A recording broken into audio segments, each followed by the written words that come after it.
Conditions. You need to put conditions in your offer when you're buying these big multifamily real estate assets. We're going to go over research, conditional period, due diligence, what you need to look out for, what conditions you should be including, how to work them, and the order you should be executing them on to make sure you're not wasting time, money, and energy. Let's get into it. Alrighty folks, before we get into the details of what conditions you can and can't include, you can actually include anything you want, but typical conditions and how to use them, as well as the due diligence period and what to execute on during then, is the general order of how things should work. Boom. We find a property, you're gonna do your research first. Get all the information you can in order to make an educated decision of if it's a good deal for you or not. Then you're going to go in and present a letter of intent or actual offer. And in that offer, it'll outline conditions. What conditions you're including, the conditional period and terms.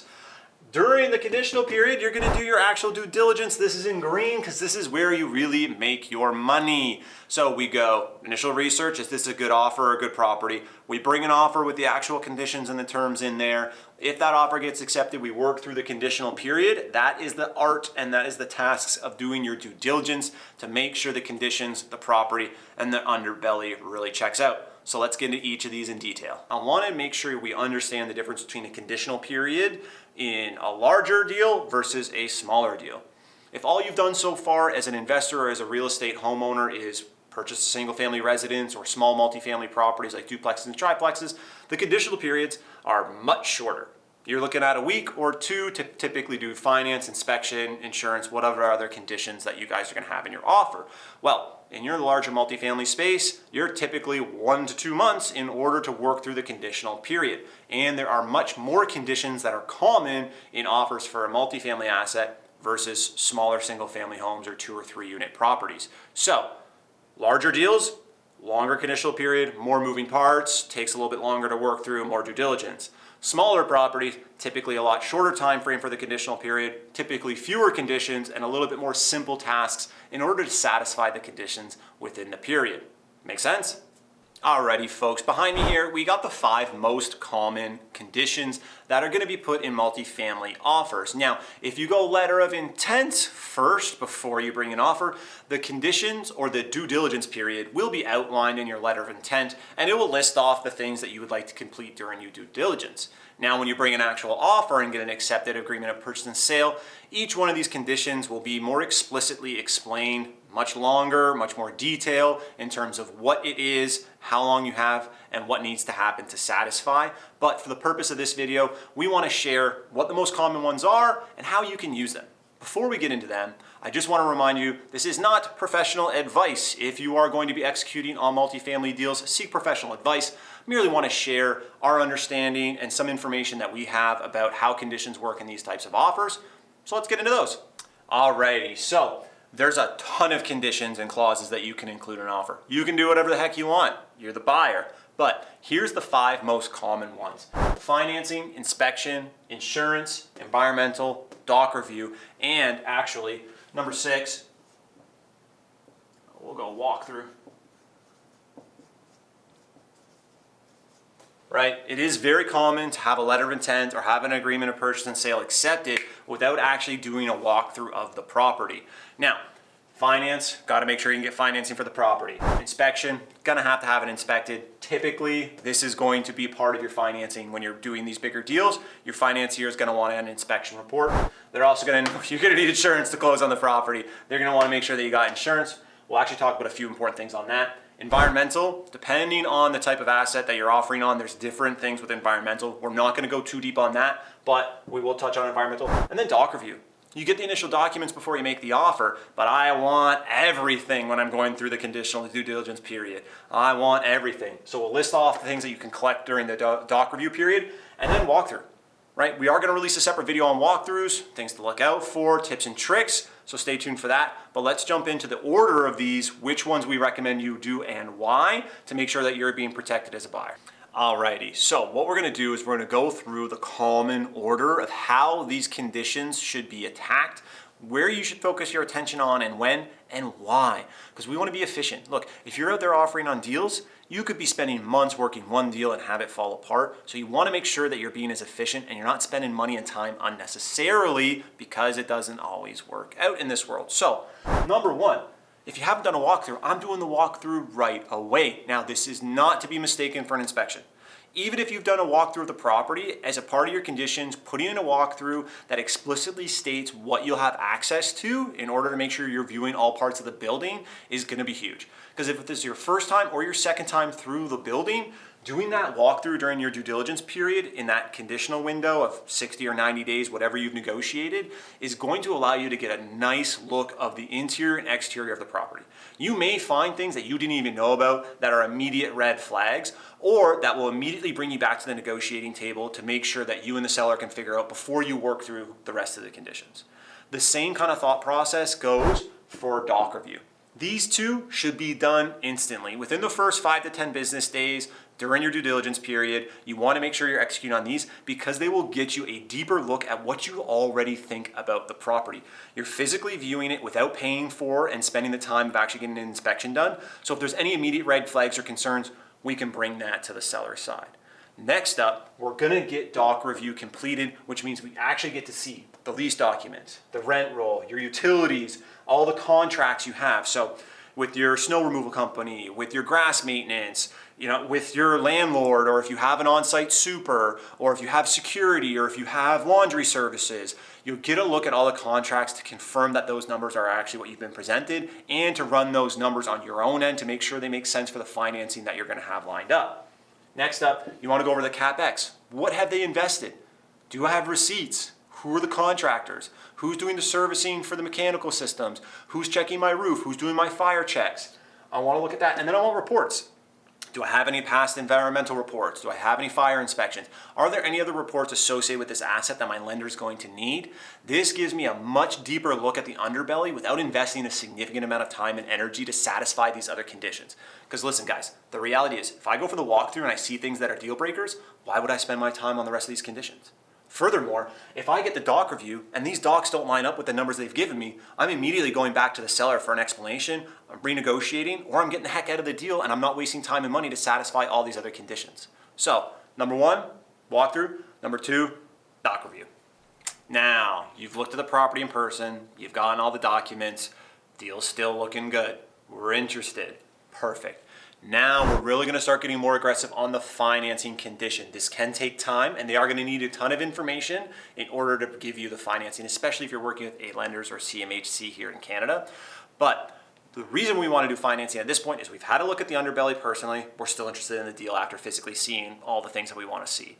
We've also confirmed our numbers, right? We're looking at the doc review, we're getting a little bit more clarity, we're understanding the deal a lot better from the seller's perspective, and we're understanding their numbers to make sure that they're actually what we need them to be to make the deal work. Now that we have a little bit more information on the physical condition and the numbers, boom, we're taking that information to our financier to start building out our file to better understand what type of lending options that they can give us. During this financing period, they are going to ask a lot of questions and we are going to be doing a lot of back and forth between the documents we've already received, the information from our side as the buyer as well as the seller, especially if you're negotiating other forms of financing, whether it's private B, VTB, seconds, whatever it may be. This can actually get extremely complicated, and do not underestimate how long things can take. A lender is going to move and act in a lender's best interest, so making sure you're giving them as much clear information up front as possible shows that you're serious, shows that you're reputable, shows that you're organized, and likely means that you're gonna be somebody they're willing to work with. Make sure you're prepared. Financiers can make or break your deals, so we're gonna start working on that once we have more certainty that this deal could actually work out. We don't want you spending time and energy until you get to that point in the due diligence period to better understand that financing is actually going to be, a path that you're willing to go down, because it's likely you're going to be able to get it and actually close on this deal. So as we have begun or we've started to set up to renegotiate, if that's what you do as you're working through these conditions, we're going to start our inspection. We've done our own walkthrough. We've gotten all the documents, so we know that's going to be legit. We've taken all that to our financier to begin to really firm up our financing file.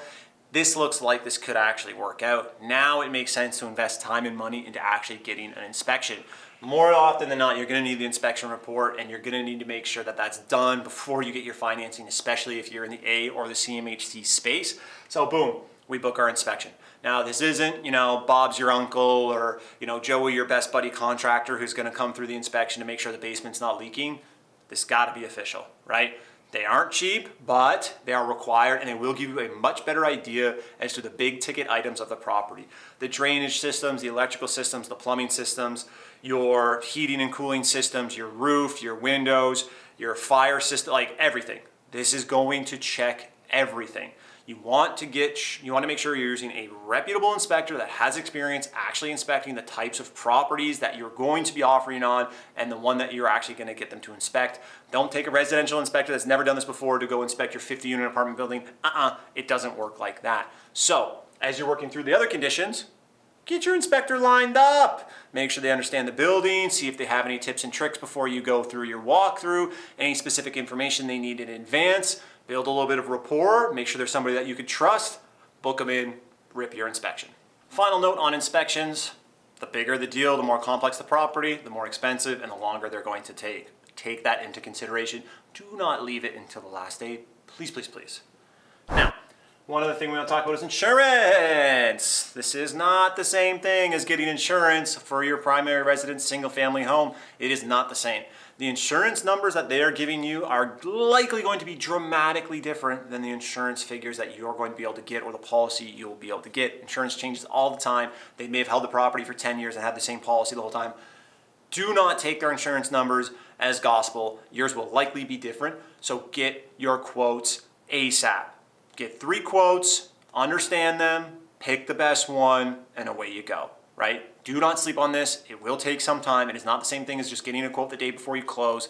Make sure you get insurance quotes in advance. And when you're underwriting your deal, pro tip, make adjustments, because your insurance numbers are likely going to be a little bit higher than what the seller is giving you. Even if they're verifying that in the doc review, yours is likely going to be a little higher. So watch out for that. Alrighty, one other condition that's super common and almost always necessary for these larger multifamily assets is environmental. Unavoidable, gotta have it to satisfy for your financing especially, and this is something that you just can't avoid. Do not leave it to the last minute. Make sure you understand the type of environmental report that you actually need to satisfy your lenders and any other parts of your deal.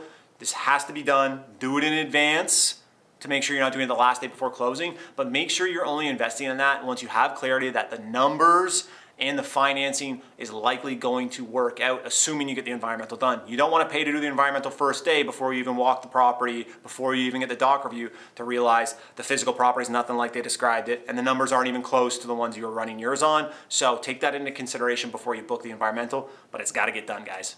Alrighty, so here are 3 things I want to leave you with. Conditional period for larger multifamily assets, 30 to 90 days is really common.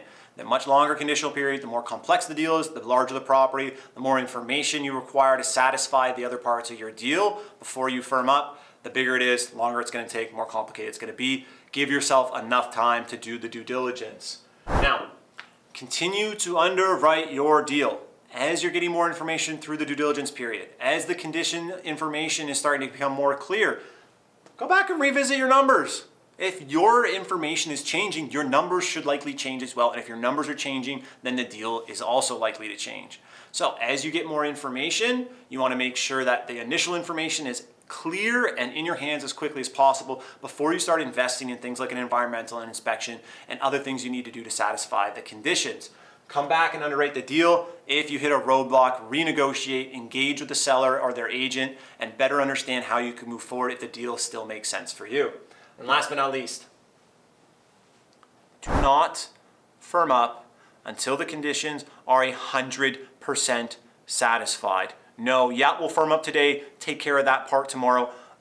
No shot under any circumstances do I advise that. Just to be clear, this is not advice. You choose whichever you would like to do and better understand and get professionals to give you advice if that's what you require. Personally, as an investor, until the conditions are 100% satisfied, money's in the account, reports are in my hand, financier signed off, whatever it might be, I am not firming up on the deal. Do not be pressured, do not be connived into moving forward with a deal until everything is 110%, because once you're firmed up, you're in a position that you must close. There are legal requirements as well. So please make sure you understand the legalities, make sure you have the proper advice or experience to make these decisions. But typically that is the order we're working through conditions. There's a few things to consider for each conditions, and it is very circumstantial to the asset and the deal and the circumstances that you have as a potential buyer. So understand those before you engage in a letter of intent or an offer and work through the conditional period, so you're not wasting time chasing a deal that's not really there. Now, this is a topic that we could go super deep on, but the reality is conditions, due diligence are very specific to you as a buyer, the seller, and the actual circumstance of the asset that you're looking to purchase. So if you have questions, if you're working through conditions, if you're looking to offer on a property, or you want to better understand how we handle specific scenarios, send us a message. Email is going to be right here and link in the description directly to contact myself. Be happy to connect. If you got some value out of this video, we'd love it to see a like. If you have specific questions, drop a comment or send us a DM. But until next time, thanks so much for checking out our real estate content. We'll see you on the next video.